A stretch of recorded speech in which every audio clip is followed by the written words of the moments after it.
So Roseanne Barr released a statement on her YouTube channel about her firing. Let's check it out, and then we'll talk about it. Hi, this is Roseanne Barr, and I'd like to welcome you to my own studio where I'm able to speak for myself to my fellow and sister Americans without the filter of the biased media. This was my statement from the very beginning, and it will continue to be forever because it is the truth.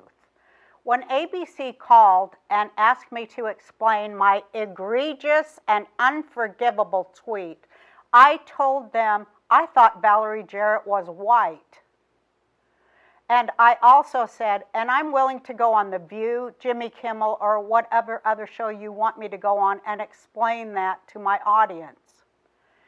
Now, instead what happened was about 40 minutes after that, my show was canceled before even one advertiser pulled out, and I was labeled a racist. Why, you ask? Well, the answer is simple. It's because I voted for Donald Trump, and that is not allowed in Hollywood. I don't think that's true, Roseanne. I don't think that's the only reason they got rid of you. Now, listen. I'm going to piss off a lot of people with this segment, but I don't care. I'll proceed anyway. I don't think she should have been fired. And the reason I say that is because I don't think when somebody on the left says something outrageous or controversial, it might even be true and outrageous. I like the fact that I get to say, no, don't fire them, and I'm consistent on this point, because when some people on the right might say something crazy, I'll defend them too. So it's just a matter of me being consistent with my position. You know, back when the Duck Dynasty guy made some insane comments to some media organization and said, like, yeah, blacks were better off under segregation. That's another situation where I was like, yeah, he's an asshole. He's wrong. I still don't think he should have been fired. Now, I'm not saying that legally you can't fire Roseanne, or you can't fire the Duck Dynasty guy for saying what he said, or you can't fire Martin Bashir for when he implied that somebody should shit in Sarah Palin's mouth. But what I am saying is they legally have the right to do it, but they just shouldn't do it, because I think that corporations should try their best to abide by that principle of letting people say whatever they want, and not facing consequences as far as their livelihood goes and them losing their job. So again, it's not a legal issue. I understand this is not an actual First Amendment issue, because that means the government can't suppress your speech or censor you or anything like that. But I'm just saying that corporations should try to abide by that principle of freedom of speech as much as possible. And also, by the way, I would add, that doesn't mean that, every executive at ABC or whatever fucking channel her show is on, that, they all agree that, they all harbor feelings of whatever towards Valerie Jarrett and they're all racist. No, that's just not the case. Somebody can say something outrageous and work for a company, and that doesn't mean the company agrees with those views. And I think they try to go above and beyond when they say, when they fire them, to let them know, no, I don't agree. I'm a good person and she's a bad person. That's what they're trying to get at here. Now, as far as Roseanne goes, listen, I'm amazed because she said 1,000 insane things on Twitter before that tweet came resurfaced or whatever. Or maybe she had just tweeted it. I don't know. So I don't get, you knew that this is who she was, and then Roseanne acts like Roseanne gonna Roseanne, and then you're like, oh, we gotta fire her. What? Why? I mean, that's her being her. We knew that was her going into it. On her show, she plays a Trump supporter.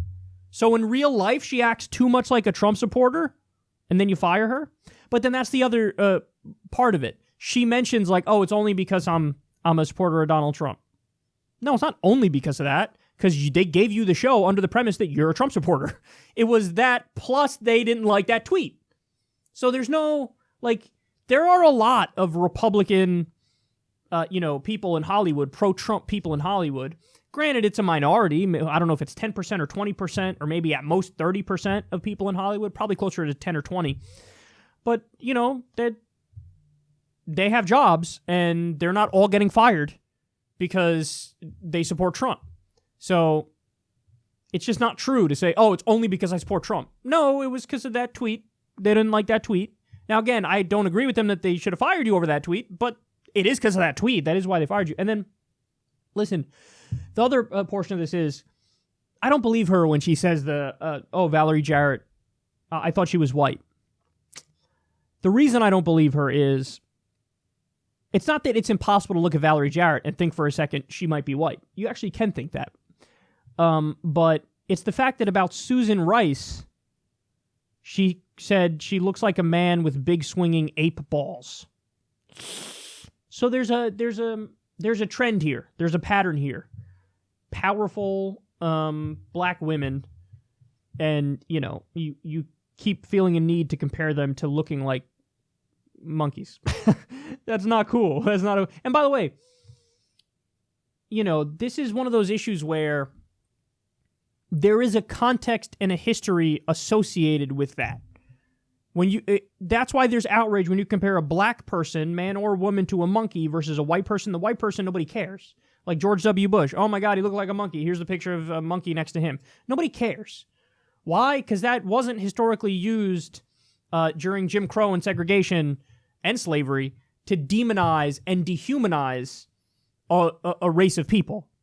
And that's exactly what was used, what the case was for black people and comparisons to monkeys. Now, that's not me saying that, under no circumstances, like, you can't ever joke about that topic and it's off limits, because I don't care. I think there should be no taboos in comedy. But that is me saying that historical difference exists. And to try to act like that's not the case, like Alex Jones tried to pretend like, oh no, this is the exact same as if when somebody compares Bush to a monkey. It's like, no, that's not the same, because you're purposefully being dense to the history of it.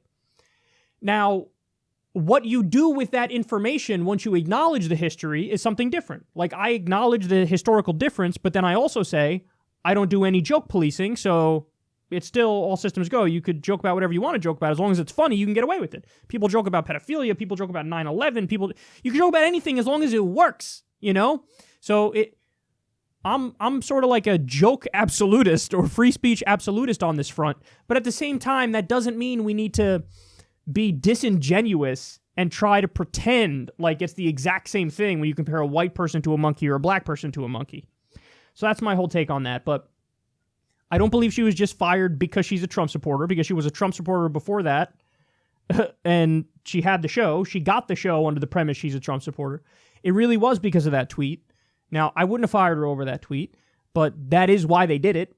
So I don't know why she's trying to act like that's not the case and act like it's just because she's a Trump supporter. And I don't really believe her that she thought Valerie Jarrett was white, because she said Susan Rice had ape balls, and she definitely didn't think Susan Rice was white. So, but really, all in all, and again, I'm sure a lot of you don't agree with this commentary, but that's okay. But I do feel a little bad for her, because she looks like she's in rough shape. Now, she's going to be all right. She's got $1 zillion, I'm sure. And I heard that she got other offers already from other networks to continue the show or do a similar show or something like that. So she's going to be all right. But I'm just saying, she looks like she doesn't look good. She doesn't look good. She looks like she's a little out of it and a little unhinged. And yeah. So listen, here's the main point of this segment. I will make a deal right this second with anybody on the right, and the deal goes like this. No more joke outrage or tweet outrage. Now, that doesn't mean, like, if politicians tweet something and it's policy related, that's not part of this deal. Because whenever it's policy related, that's always fair game to criticize the shit out of it and totally disagree with it and be outraged if it's genuinely outrageous. So policy aside, politicians aside, celebrities, entertainers, comedians, you name it, I'll make a deal right now with people on the right.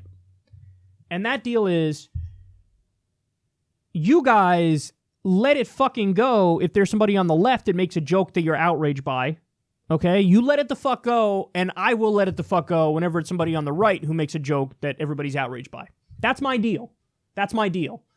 So just recently, Mike Cernovich uncovered tweets from some director of some movie. Shows you how much I really give a shit about movies and how much I give a shit about whatever they uncovered. But they were like pedophile jokes from a couple comedians and some directors and shit. And they're using this as like, aha, we uncovered the Pizzagate conspiracy. They're all pedophiles. No, you uncovered jokes. You uncovered jokes from people who sometimes are comedians and sometimes are fucking directors in Hollywood or whatever. They're jokes. That's what they are. So as a result of that, the right has been flipping out and doing joke outrage for the past 2 or 3 days. I thought you guys were against that. And listen, again, I try my best to be absolutely consistent on this. I'm going to defend those comedians making those jokes on the left. But I'm also going to defend Roseanne and just say she shouldn't have been fired, even though I don't agree with what she tweeted. So I'll make that deal with you. No firing for the Duck Dynasty asshole. No firing for Roseanne. No firing for Martin Bashir. No firing for these directors or whatever. I'm just so sick of the tweet outrage, the joke outrage. It's so tedious and it's so unnecessary, and it's just like, let it all go. This shit all doesn't matter. It all distracts from what really matters, which is policy. So, that's my deal. I'll take anybody on the right up on that. You shut the fuck up if you're outraged by a left-wing tweet joke. We'll shut the fuck up if we're outraged by a right-wing tweet joke. That's my deal. And I'll try my absolute hardest, as I have to this point, to be super consistent on that point.